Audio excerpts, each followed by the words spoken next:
Alright, it's Halloween month. You know what that means. Time for another Bearded and Cole's comic cover challenge. This time it's spooky covers. Let's get into it.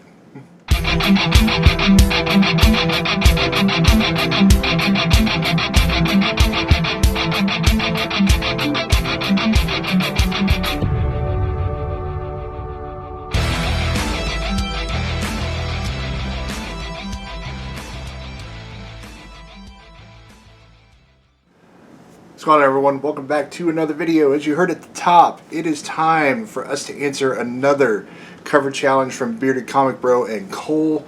This time it is spooky covers in the spirit of Halloween because it is October. With that said, I do have some choices here. I do have a few single issues, a prestige format comic, and then a couple of trades. I tried to do a little bit of variety on here without going too heavily into a couple of companies. So hopefully y'all enjoy them, but these are some of my favorite spooky covers. I will say some of these are spooky, and then some of these are kind of done in like a lighthearted spooky fashion like Ghostbusters. So with that said, let's get into it. This time I will try to remember to say all of the cover artists who did these. I know the last time I was kind of on that one, so I will try to do better on this one.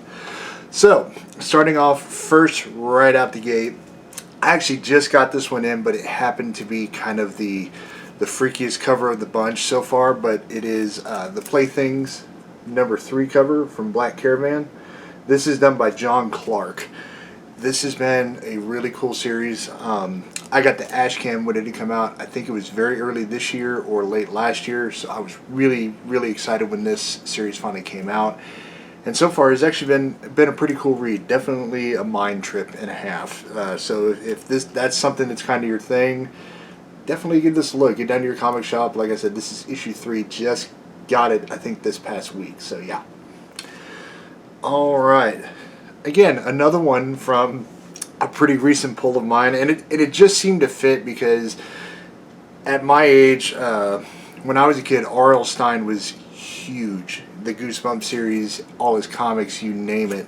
So when I got this, I was like, you know what, let's throw this in here and check it out because it is an R.L. Stine comic, and I actually haven't really read one in a long time. So yeah, this is Stuff of Nightmares, #1, and I'm thinking that this is going to be kind of like an anthology series in a way. Each issue is going to be a different story.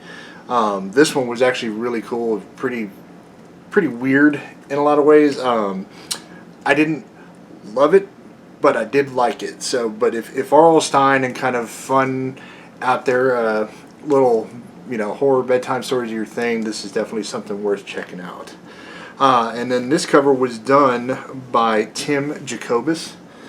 And I actually almost got that wrong when I was looking this up. I thought it was the main artist, and then luckily I happened to spot Tim's signature down here, and I was like, oh. And luckily inside the book it has all the variant cover artist names, so I actually made sure I got that right before I put it on here. Okay, so this next one is, I'm a huge Source Point guy. Y'all should know that from just all the the Garrett Gunn talk, the few Frank Gogol books that he's written for Source Point that we featured, Dr. Christie. So yeah, Source Point is definitely a big favorite in this house. So when I saw this series ready to be released early this year, I went ahead and added it to my poll because I was curious to see what it was like, because it was a new writer for me, George McHale, and so I wanted to know kind of what his work was like. So from this is actually the most recent issue, #5 of a series called Cover of Darkness. And it's the werewolf that did it for me. That cover is as awesome a werewolf cover as you can get, in my opinion. And it is drawn by MJ Hiblin. Hopefully I got that name correct. If I didn't, please let me know. Yeah, but I can definitely tell you that the interiors of the book are not far off from the cover by the series artist and whatnot. Which actually MJ is the series artist. That's why the cover does look that way. My bad. Yeah, it's been a really cool series so far. Vampires, werewolves. It's got your classic characters. It's been a really cool series so far. I've enjoyed it, and definitely recommend if you haven't checked it out just yet. Like I said, it's on issue 5. Hopefully, if you're more of a trade person, a trade will be coming soon, so you can just get volume 1. So yeah. Okay, so this next one, when I mentioned the whole kind of like humor thing, that's where this cover comes in, because this has definitely been one of my favorite horror comedies, and it is very much in the veins of the 80s. So, and you've heard me, of course, talk about this comic quite a bit. It's from Bad Bug Media. It is Midnight Highway #1 cover. Check that out. This one is done by series artist Alexander Malyshev, and like I said, if you like 80s horror movies like Ghostbusters, oh god, Little House of Horror, stuff like that, this is a series that is 100% up your alley. Issue 3 is actually on Kickstarter right now. Of course, I've backed it, you know I will.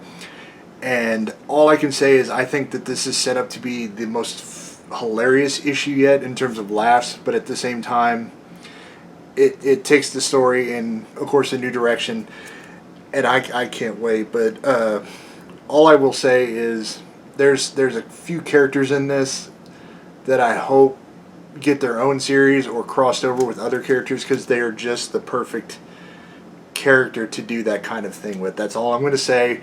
As soon as I'm able to do a review on it down the road, once I get it, I will talk about those characters in depth and elaborate on that statement that I just made. But yeah, definitely check this out.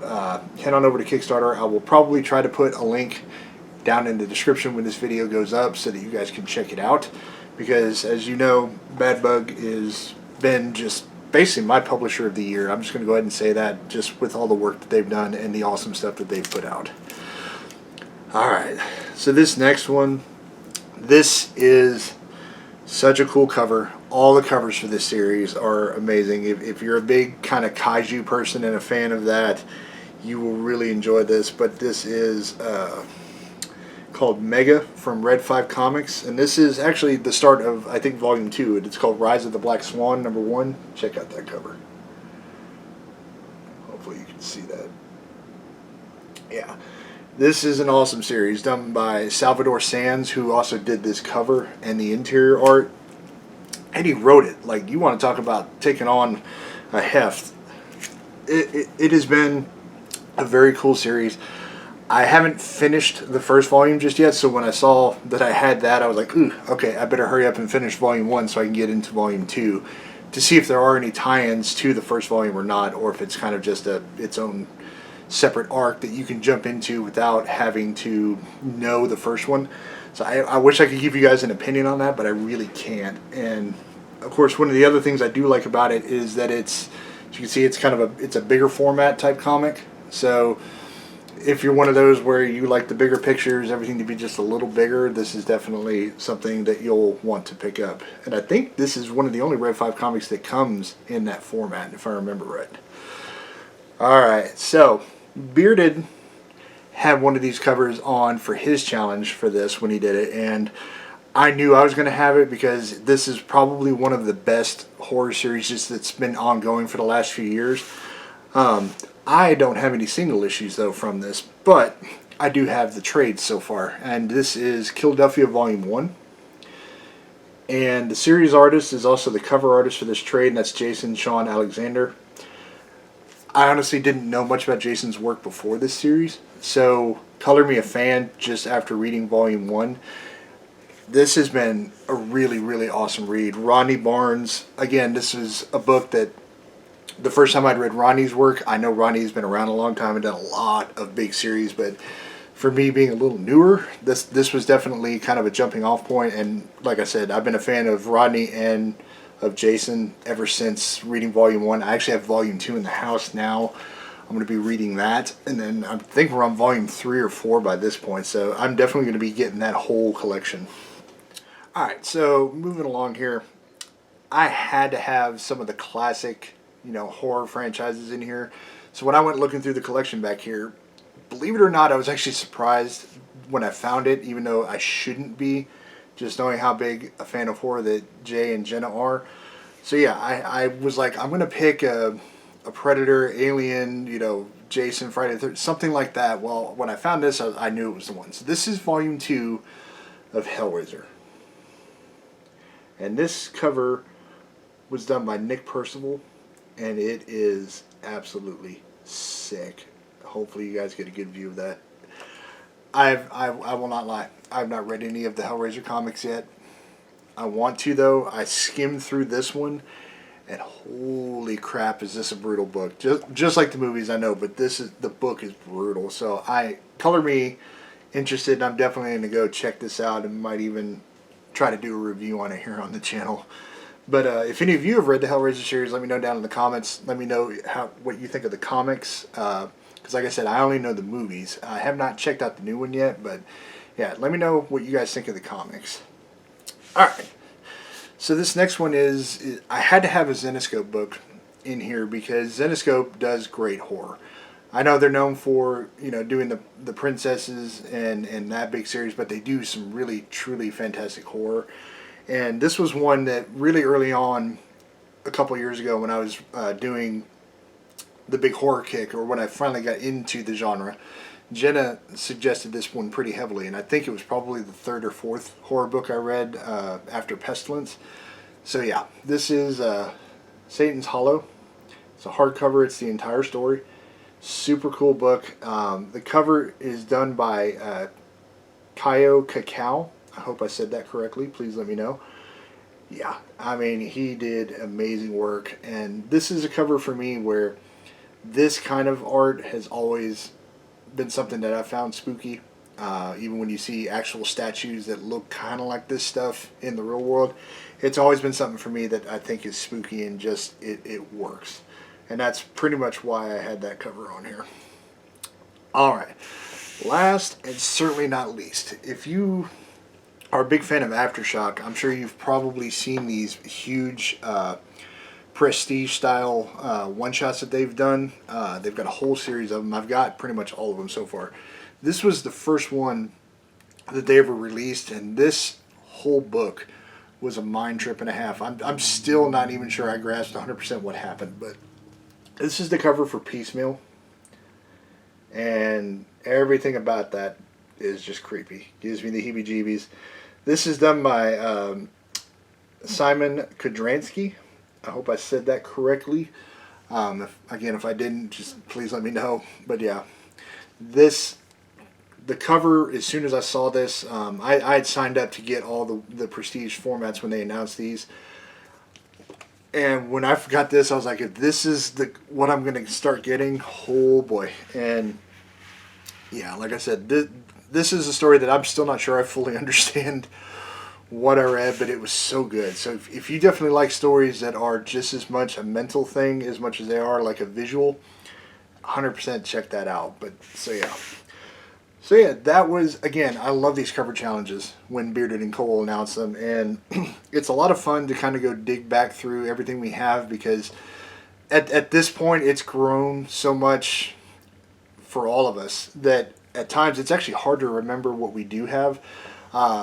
Just like going through here, there were some covers that I was like, huh, I genuinely forgot about them. Of course, I got some of these newer ones, and then the last comic challenge, there were a lot of covers that I was like, oh wow, we do have stuff like that, you know. So, yeah. But anyways, so those are some of my favorite spooky, horror, fun covers. And yeah, it was just a joy to do it, and I thank Bearded and Cole for doing these, and I can't wait to see what their next theme is going to be, so that we can just dig even further. As always, folks, if you liked what you saw, be sure to hit the thumbs up button and subscribe if at any point you did enjoy and want to come back and check out more. And let us know in the comments some of your favorite covers. You know, let us know if you've got a channel and you do a video on this. Be sure to tag Bearded and Cole in the description of the video so that they can add it to their playlist. Tag them on social media. Let them know what you thought of it. As always, folks, you stay safe, stay healthy. I will catch you next time. Later, everybody.